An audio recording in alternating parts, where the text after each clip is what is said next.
Welcome back to episode 16 of the racing show.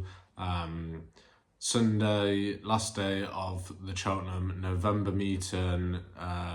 Just 3 races that I'm going to take a look at for Sunday, starting with the 220. It's a 2-mile handicap chase, just the 4 runners and some reopposing horses from the October meeting and Calico and Matata here. Calico got the better of Matata in October, and I actually fancy Calico to confirm that form. Matata is the favourite here, but I'm not sure there's been a big enough swing at the weights to warrant that, and I'm happy to take Calico here. I'm a bit worried that he tends to find his best run on his reappearance, especially when coming at Cheltenham, as he was second in this race on the seasonal reappearance last year.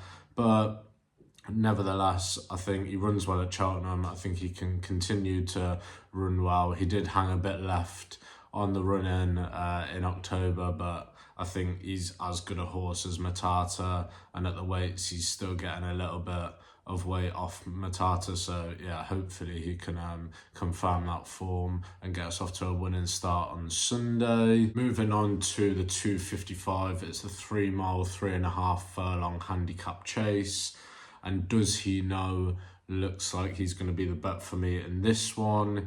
He ran a good race to be 4th of 14 in the October meeting, and he steps up in trip just slightly here. He was a winner of this race in 2022 off a higher mark than he is here. He's running off 150 today. I think he won that off 152. So he's definitely weighted to go well. He runs well at Cheltenham quite regularly.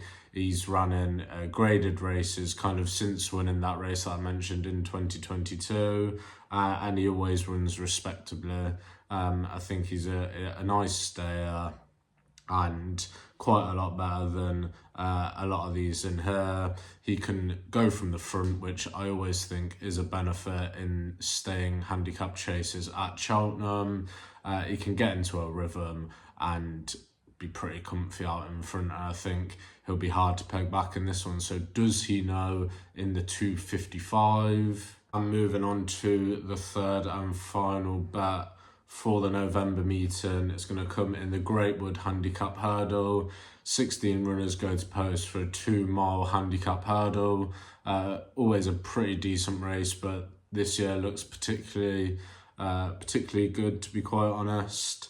And there's been a lot of hype around Dysart Enos, who missed some of the spring festivals last year after being unbeaten in a mare's campaign. She steps into open grade handicaps here, but I just kind of wanted to take a look at her to kind of think, well, how can we get her beat? She's quite a short price in a big runner field.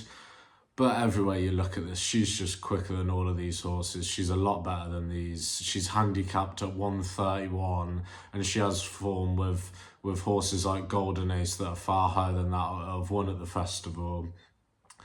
I just really struggled to see her not running well here, and I think she could be very, very well in. I think she's like 5-2 now, which seems crazy, but yeah, everywhere I've tried to look at this, she's just quicker.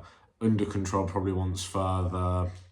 Burdett Road probably will be running more on the flat than Jump Sissy. It's a good horse, but yeah, Dysart Enos, if she's anywhere near ready to go and Fergal O'Brien isn't kind of taking the easy, steady approach to her this season, then I think she's just far too good for these. She'll have a much higher rating come the spring. Maybe not a 150 horse, but she's probably definitely a 140 horse. So to be running off 131 seems like an absolute gift. Might be the only time that you catch her in a handicap again. So I'm willing to take the short price 5-2. Yeah, let's just see what happens. I'm pretty certain she is better than all of these though. So up the Dysart Enos. So just to recap, Sunday's bets are as followed. In the 220, Calico for Harry and Dan Skelton. In the 2:55, Does He Know for Kim Bailey. And in the 3:30, Dysart Enos for Fergal O'Brien.